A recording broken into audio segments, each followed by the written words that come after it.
Well, the gCADPlus user has asked for some help on the leader command.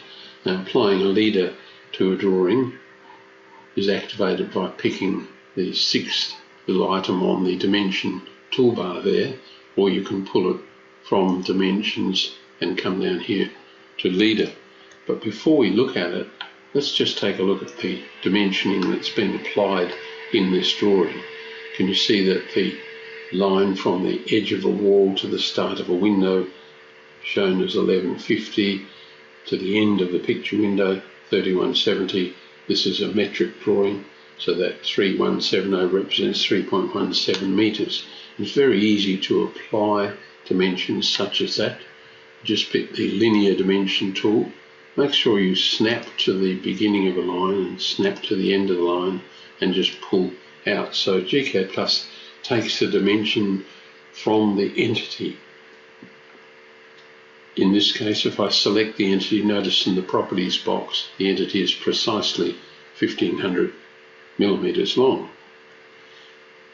I'll erase those entities there, and I'm in the habit, and a lot of people are, of putting dimensioning on its own layer called LDIM, and so now the dimensioning disappears.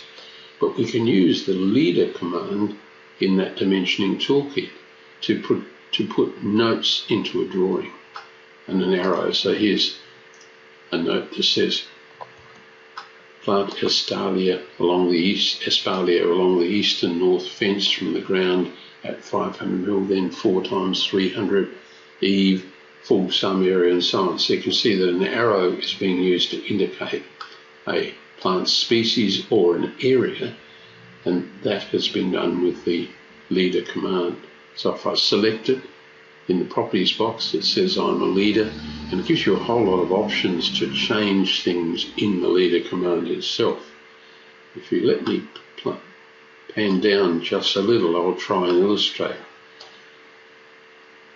The appearance of a leader is controlled by whatever is current in the properties box. So if I say dimension, give me a leader, the prompt says start where the arrowhead is going to be, move away, and the text position there, and we could say just put in test. Whoops, I'll put caps lock on, make it easier to read, and test goes in. Well, let's add another leader, but before we do, we will change the dimension style to style 8, and I'll right click and pick leader again, start in much the same position, go up here, and this time I've got a block of text which I'll simply paste in, and in goes the text. You see it doesn't quite line up nicely, and the spacing between lines in that text looks a little awkward, even if I pick the leader and move across here. But you have control of many of the parts of a leader from the properties box. We could, for the sake of our obvious thing to change, would be to set the line spacing at 0.5. That brings things a little closer, and I'd be inclined also to set justification to left justify, and I hope you can see that the leader is now working a little more efficiently. Now, many of the aspects of the leader style or the dimension style are also controlled not just by selecting the leader and playing with them here, but they're also affected by the current dimension style. You can see that when I change from a dimension style in here of the standard dimension style, we've gone now to a style 8. If we move, maybe if we move across to the left first, it's easy to create new dimension styles and change all sorts of things. You can have the arrowhead hollowed out, or the arrowhead can be a dot, but most of us, well, I think, would want to develop their own lettering styles and then use that style. So that's why that leader style 8 is the one I've chosen. That's one I commonly use, and it gives me a sort of hand-lettered font when I use it. It controls the gap between the text and the start of the leader line. It enables me to control that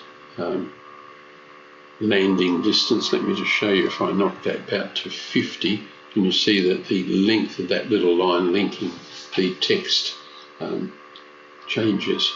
So you can change some things in the properties box, but you also need to dive into the dimension settings to change other things, and that's where I would change the gap between the text and the end of that line. Let's just have a quick look at dimension style 8 to illustrate. So dimensions, dimension style, list, we'll go to 8. What we want to do is go to the geometry and say that there's our arrow size. We want the text, I think, offset from the dimension line. Let's bring this one back to, say, 25. And what we're looking to see is, does that gap change? And indeed it does. So I hope you can see that by being aware of the interaction between the dimension style and the leader, you can adjust things to suit yourself. It's also possible to use modify and match properties, pick up all the characteristics of that leader there and apply it to that one there, and we change the dimension style completely by doing that. This text down here wasn't part of the leader style, so it wasn't changed by that operation. So I hope that helps in some understanding at least of the leader in gCADPlus.